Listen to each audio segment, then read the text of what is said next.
experience every moment through our voice. গল্পে খুঁজে পাবে ভালোবাসার স্পর্শ। লাশটা কিছুক্ষণ পূর্বেই তীরে এনে রাখা হয়েছে। সফেদ চাদর বিছিয়ে আগাগোড়া ঢেকে দিয়েছে। দীর্ঘক্ষণ ধরে পানিতে ভাসার কারণে ফ্যাকাশে হয়েছে দেহখানা। উদ্বিগ্ন হয়ে দ্রুত এগিয়ে আসে সুলতান, দৃষ্টিতে কিঞ্চিত ভয়ের রেশ। লাশের মুখের ওপর থেকে চাদর সরানোর পূর্বে আরও একবার শুকিয়ে কাঠ হয়ে আসা গলাটা ঢোক গিলে ভিজিয়ে নিল। কিছুক্ষণ অপেক্ষার পর কাঁপা কাঁপা হাতে এক টানে সরিয়ে দিল চাদরখানা। শেহজাদির সফেদ সুশ্রী চেহারায় বেশ কিছু জায়গায় নখের আঁচড়ের দাগ। রাজকীয় গাউনটা ছিঁড়ে ফেটে গেছে, হয়তো বাঁচার চেষ্টা করেছিল। ধস্তাধস্তির কারণেই এই চিহ্ন। সবচেয়ে বেদনাদায়ক আঁচড়টা তার গলায় কাটা হয়েছে। ধারালো কিছু দিয়ে গলা চিরে দিয়েছে হত্যাকারী। লাশের মুখ দেখে ভয়ের রেশ কেটে যায় সুলতানের। দৃষ্টির শঙ্কা কেটে গিয়ে চিন্তা দেখা দিল। তানহা তোফা অক্ষত ভেবে স্বস্তির শ্বাস ফেলল। অতঃপর অবাক হয়ে বলল, মাইরা? শেহজাদি মাইরার মৃতদেহ পুনরায় ঢেকে দেওয়া হয়। সুলতান উচ্চস্বরে সৈনিকদের উদ্দেশ্যে বলল, লাশ মহলে নেয়ার ব্যবস্থা করো। ভয় কেটে গেলেও চিন্তা রয়েই গেল সুলতানের। শেহজাদি মাইরাকে তো সে বন্দি করে রেখেছিল, তাকে কিভাবে কেউ হত্যা করতে পারে? আবার লাশটা এই নদীতে ফেলে গেছে। খুনির উদ্দেশ্য কি? খুনি তো তার পরিবার আর তার ক্ষতি চায়। তবে তার চরম শত্রুকে কেন হত্যা করতে গেল? বেগমকে কথা না দিলে সেই হত্যা করত এটাকে, কিন্তু বেগমের কসমের কাছে হার মানতে হয়েছে তাকে। এলিকে হত্যার প্রচেষ্টা করেছে সে। তার বেঁচে থাকার কোনো অধিকার আছে বলে মনে করে না সুলতান। তবুও এমন কাজ কে করতে পারে, বেশ দুশ্চিন্তায় পড়েছে।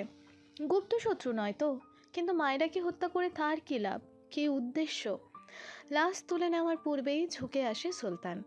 মায়েরার মুখের সামনে এসে বিড়বিড়িয়ে আওড়ালো, আমি হলে আরো ভয়াবহ মৃত্যু দিতাম, তবে আমার বেগমের বোনের মৃত্যুতে সহানুভূতি দেখানো আমার গুরু দায়িত্বের মধ্যেই পড়ে, তাই জানাজাটা হবে আমার পক্ষ থেকে।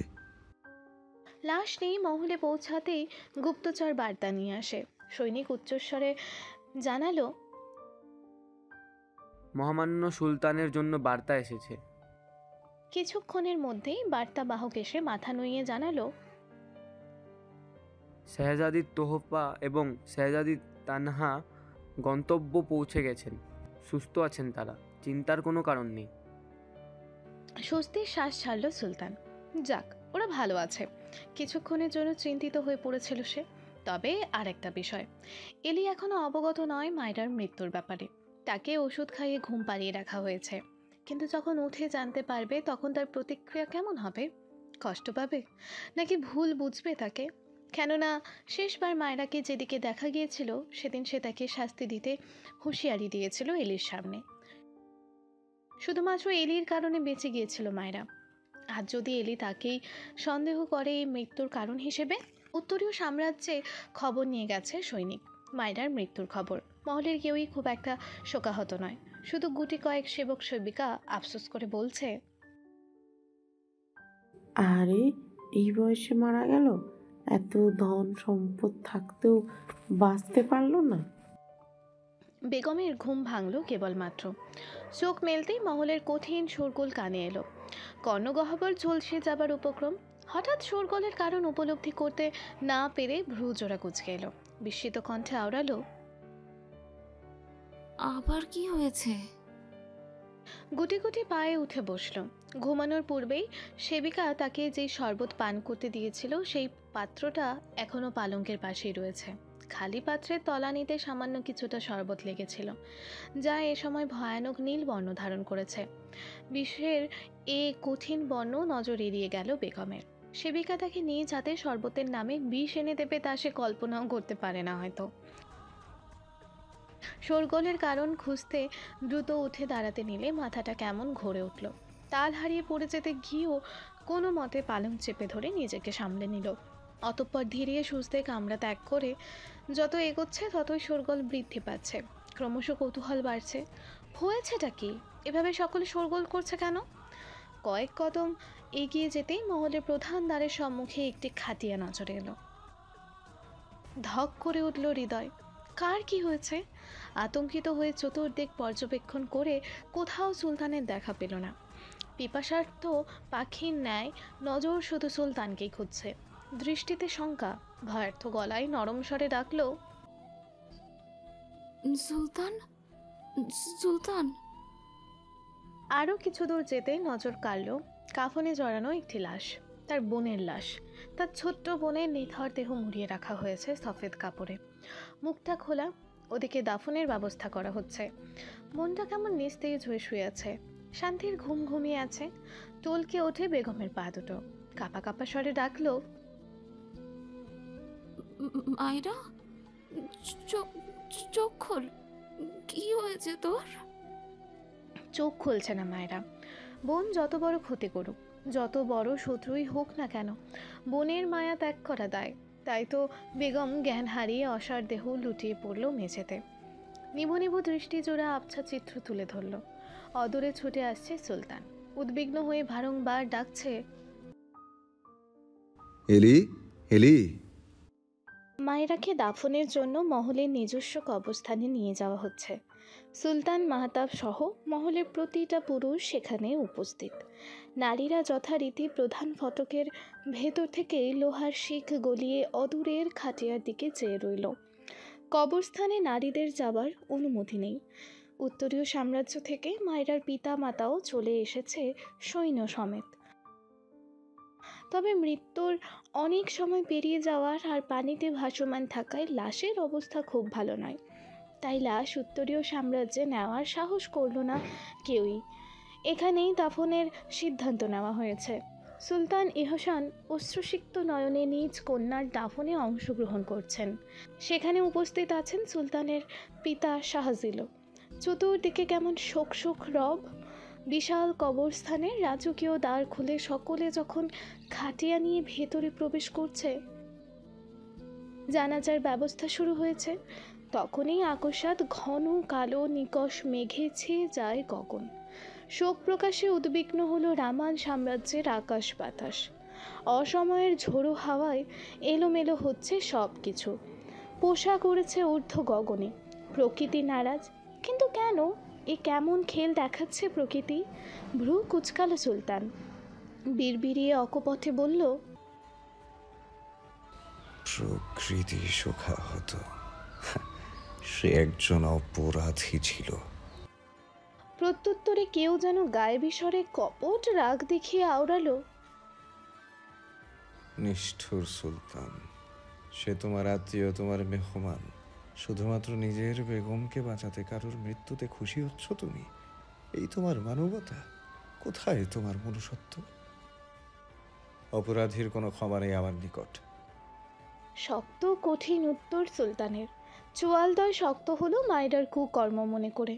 বেগমকে হত্যা করতে চেয়েছিল, এত বড় সাহস! তুমিও তো কম নির্মমতা দেখাওনি বেগম এলিজার খাতিরে। সেও লোভে পড়ে অন্যায় করেছে। তাছাড়া সে এখন মৃত। এখন তো অন্তত ঘৃণা করা ছেড়ে দাও। মৃত ব্যক্তিকে ক্ষমা করা যায়, দোয়া করা যায়, কিন্তু ঘৃণা কি আর মেটানো যায়? কথাখানা অস্ফুটে উচ্চারণ করে নারাজ সুলতান তিক্ত চোখে চেয়ে রইল মায়রার খাটিয়ার দিকে। মায়রার কারনামা চাইলেও ভুলতে পারে না সুলতান। সে এমন এক নারী যে তার বেগমের ক্ষতি চেয়ে গেছে চিরজীবন। এমনকি এলিকে হত্যারও চেষ্টা করেছে। তার বিরুদ্ধে লেলিয়ে দিয়েছে ওমরকে, দারিয়ার সঙ্গে হাত মিলিয়েছে, মহল থেকে নথি চুরি করে শত্রুর হাতে তুলে দিয়েছে। আর কত অন্যায়, কত অন্যায়ের শাস্তি মওকুফ করবে সুলতান? তবুও তো তাকে হত্যা করেনি এলির কথাতে, বন্দি করে রেখেছিল। মাহতাবকে বলেছিল সাম্রাজ্যের শেষ সীমানায় তার নির্মাণকৃত একটি গৃহ আছে, সেখানে মায়রাকে বন্দি বানিয়ে রাখতে। মায়রা বেরিয়ে আসলো কিভাবে?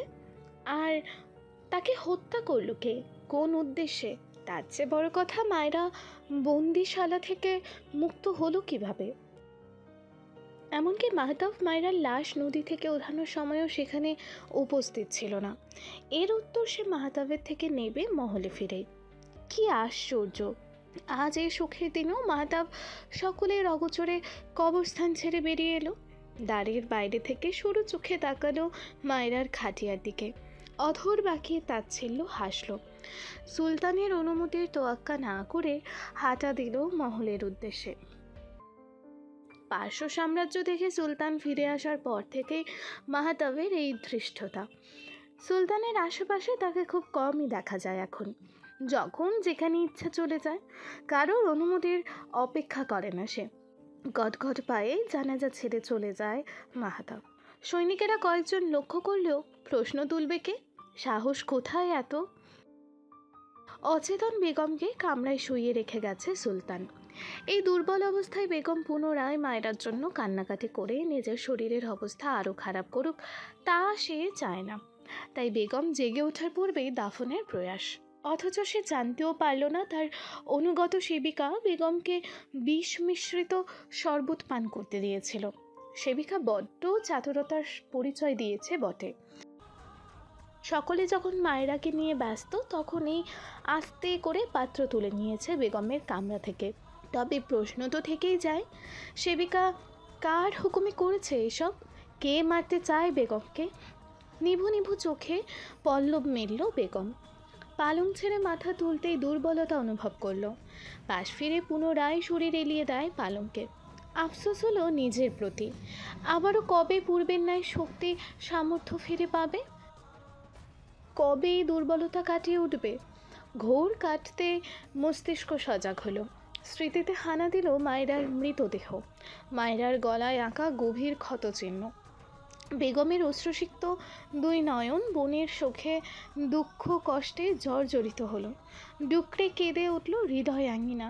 হুট করে স্মরণে এলো মায়েরার ক্ষতচিহ্ন। একবার দুবার বারবার স্মৃতিতে ভাসতে লাগলো সেই ক্ষত। সাম্রাজ্যের খাতিরে কম লাশ দেখেনি। ক্ষতচিহ্নের সমস্ত ধরন যেন নখ দর্পণে তার।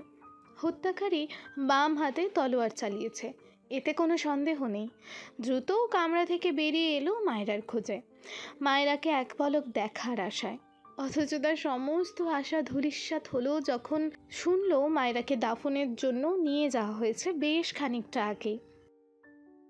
থামল না বেগম। একরাশ আশঙ্কা আর হতাশার সাথে নিয়ে পৌঁছালো মাহতাবের কামরায়।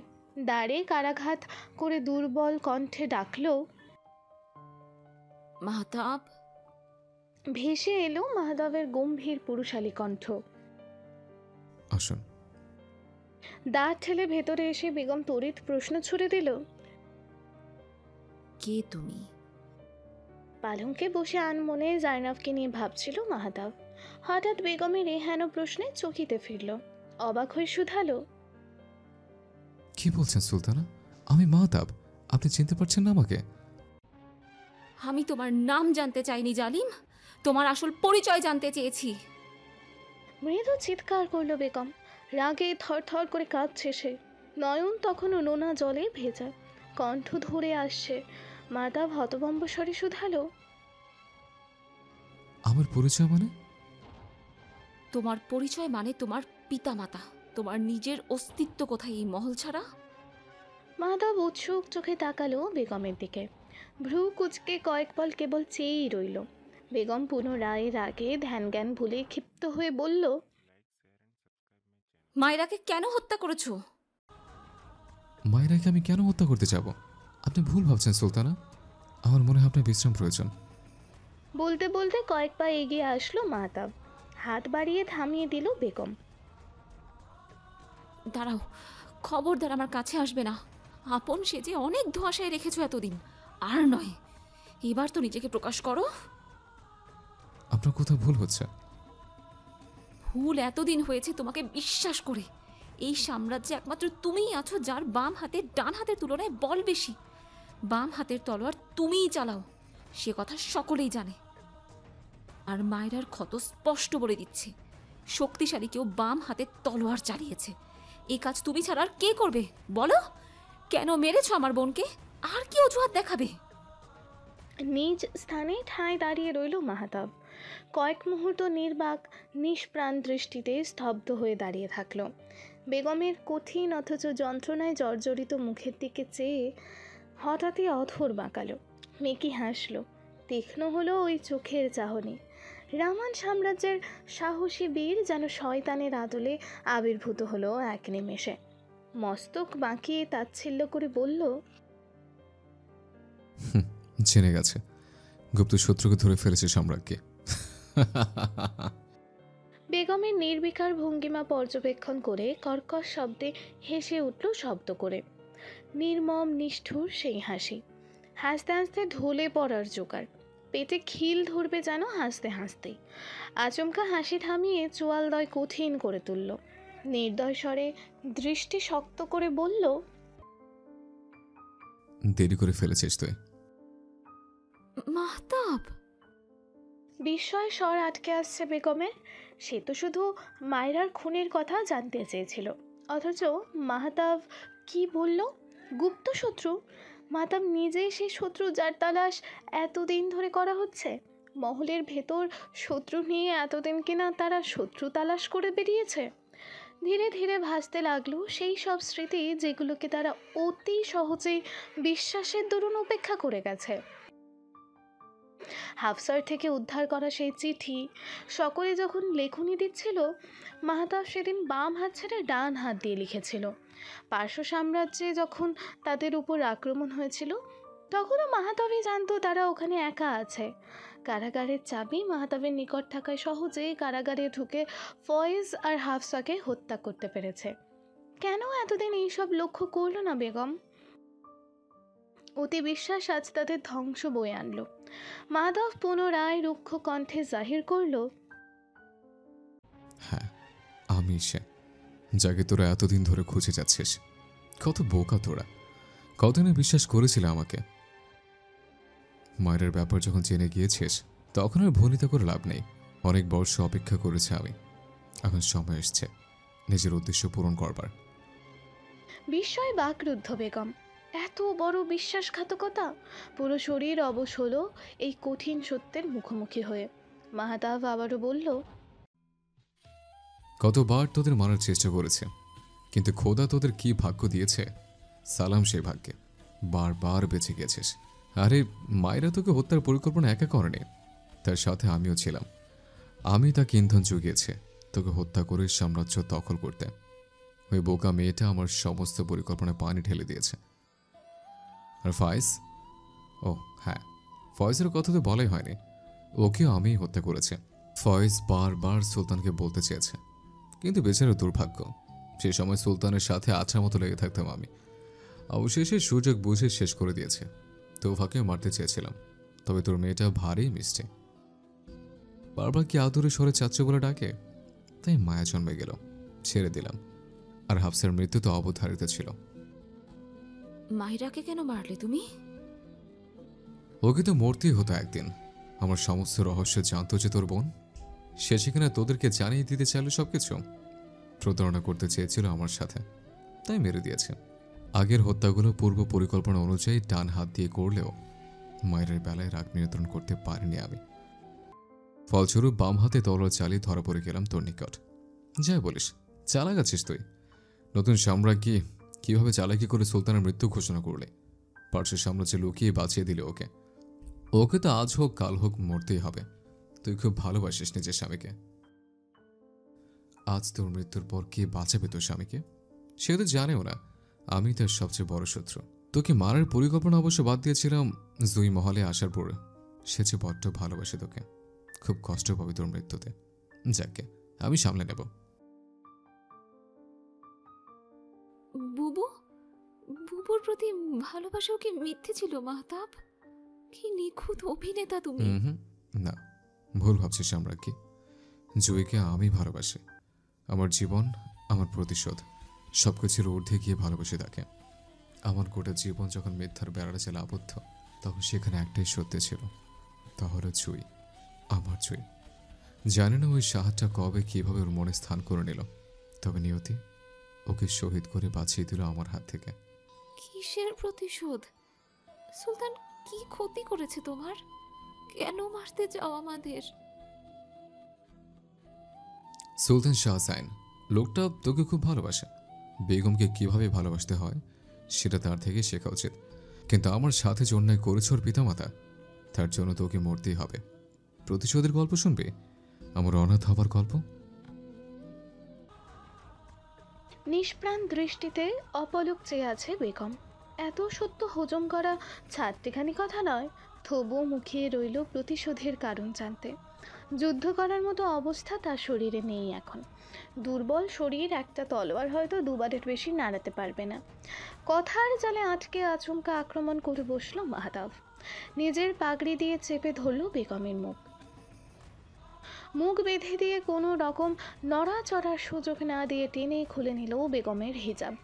হিজাব দিয়ে হাত বেঁধে দিয়ে ছুটে গিয়ে দ্বার বন্ধ করে দিল। শক্তিশালী নির্মম হাতে বেগমের গলা চেপে ধরল আক্রোশে। ক্রোধে চোখ দুটো লাল হয়ে উঠেছে মাহতাবের। খুন চেপেছে ওর মাথায়। কঠিন কণ্ঠে হিসিয়ে বলল, তোকে কেন বলবো প্রতিশোধের কারণ? এত সময় নেই আমার। দাফন শেষ হলে মহলে চলে আসবে তোর স্বামী। লজ্জায় ঘৃণায় মাটিতে মিশে যেতে ইচ্ছে করলো বেগমের। ছলো ছলো চাহনি আজ রুক্ষ হলো না, কেবল মনে হলো আজ তাকে বাঁচতে হবে, যেভাবেই হোক বাঁচতে হবে। আজ সে হার মেনে নিলে এই শয়তানটা সুলতানকে ছাড়বে না। আপন সেজে ছুরি বসাবে তার ভালোবাসার শরীরে। বাঁচতে হবে, সুলতানকে জানাতে হবে সমস্ত সত্যি। গলা চেপে বেগমকে দেয়ালে ছুঁড়ে ফেলল মাহতাব। কপাল ফেটে গড়গড়িয়ে রক্ত বেরিয়ে এলো। ব্যথায় বেগমের করা আর্তনাদ মুখের বাঁধনের আড়ালে লুকিয়ে গেল। আজ ফের বিবর্ণ হলো বেগমের দুনিয়া।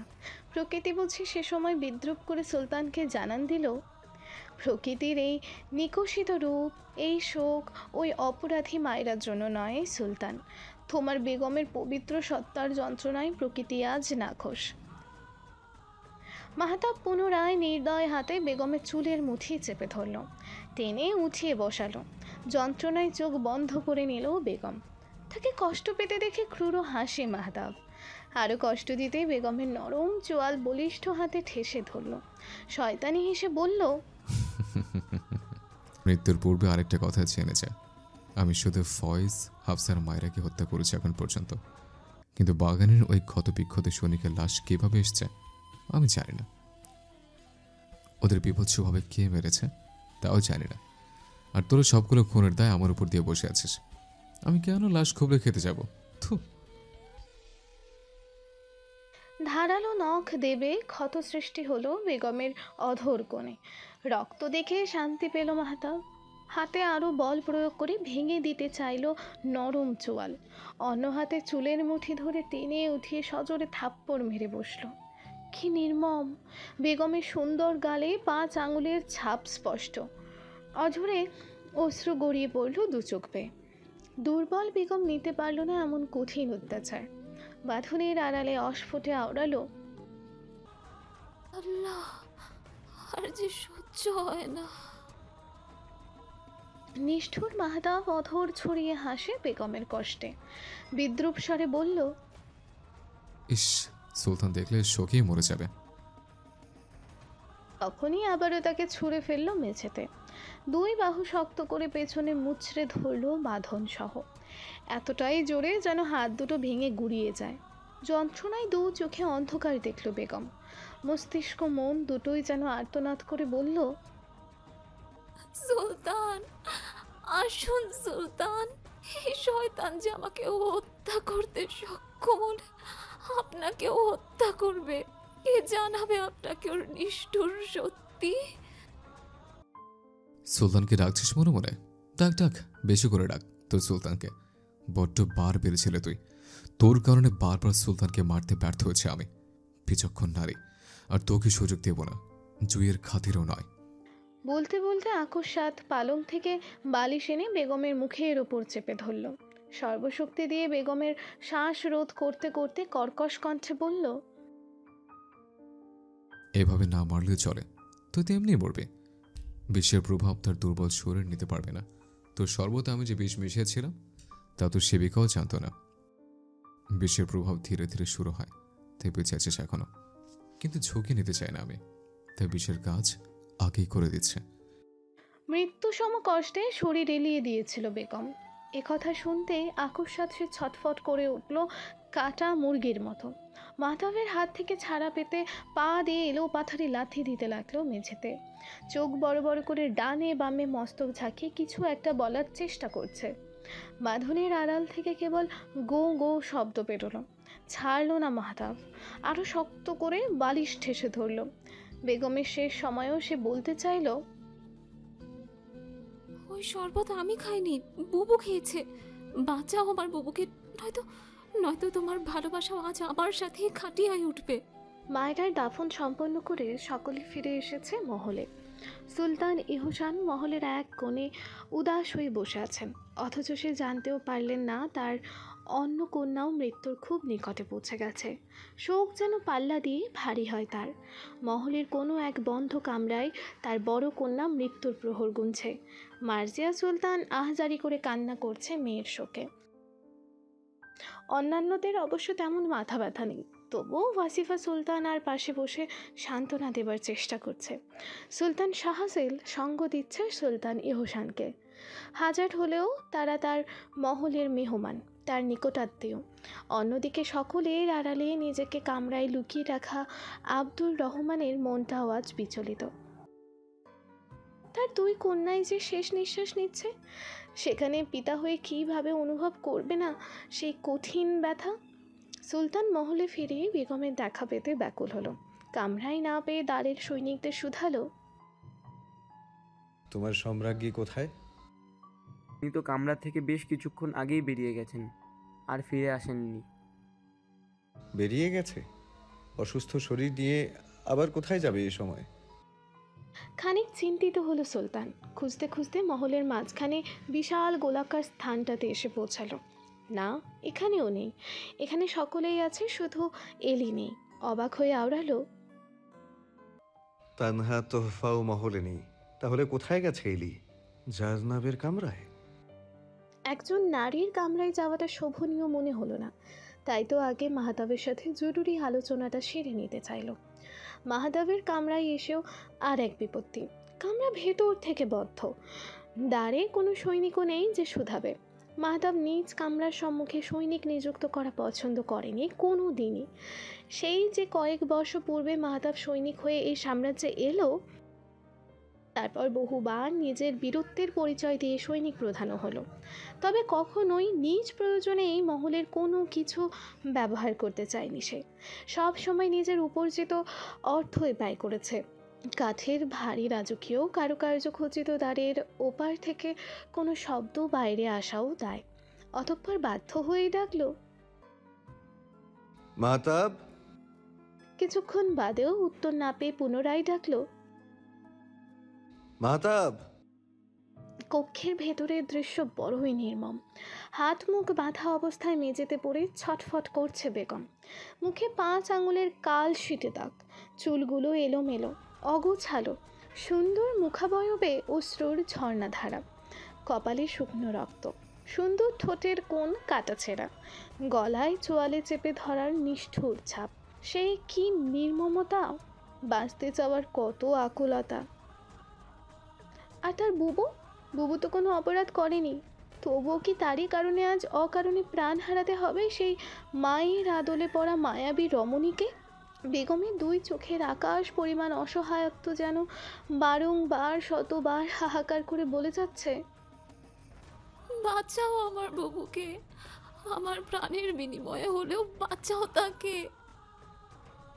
সেই সময় যখন সেবিকা তাকে শরবত পান করতে দিয়েছিল, হুট করে সেখানে জার্নাব এসে শরবতের পাত্র টেনে নিয়ে এক শ্বাসে পুরো শরবত পান করে মুচকি হেসে বলেছিল, বড্ড বেশি তেষ্টা পেয়েছিল, বহুদিনের তেষ্টা আজ মিটে গেল চিরতরে। জার্নাবের সেই কথার মর্মার্থ তখন বোঝেনি বেগম। বড় আজব লেগেছিল বুবুর কথাখানা। তবে কি বুবু জেনে শুনে স্বেচ্ছায় পান করেছিল ওই শরবত? কিন্তু কেন, কি কারণে বুবু? হঠাৎ সুলতানের কণ্ঠ পেয়ে সে যেন আশার আলো দেখল। পা দিয়ে অবিরত মেঝেতে শব্দ করতে থাকলো। এতক্ষণ পাশবিক অত্যাচার সহ্য করে এখন আর শরীর সায় দিচ্ছে না, তবুও শেষ পর্যন্ত চেষ্টা করবে বেগম। তার প্রাণের সাথে যে আরও কতগুলো প্রাণ বেঁধে আছে, তার বুবু সুলতান, তাদের জন্য হলেও বাঁচতে হবে তাকে। মাহতাব তখন মেঝেতে মাথা ঝুঁকিয়ে বসে আছে থম ধরে। কিছুক্ষণ আগেই বেগম ওকে সর্বশক্তি দিয়ে লাথি দিয়ে ফেলে দিয়েছে নিজের উপর থেকে। ওর হাতের বালিশটা বেগমের পাশেই পড়ে রয়েছে। মেঝেতে মুখ থুবড়ে পড়েছিল মাহতাব। নাকে দৃঢ় আঘাত পেয়ে রক্ত বেরিয়ে এসেছে খানিকটা। বৃদ্ধাঙ্গুলে রক্ত মুছে শয়তানি হাসল ও। সে হাসিতে আজ কোনো মাধুর্য নেই, বরং আছে নির্দয়তার অনাবিল রেখা। তাচ্ছিল্য সহকারে তাকালো বেগমের দিকে।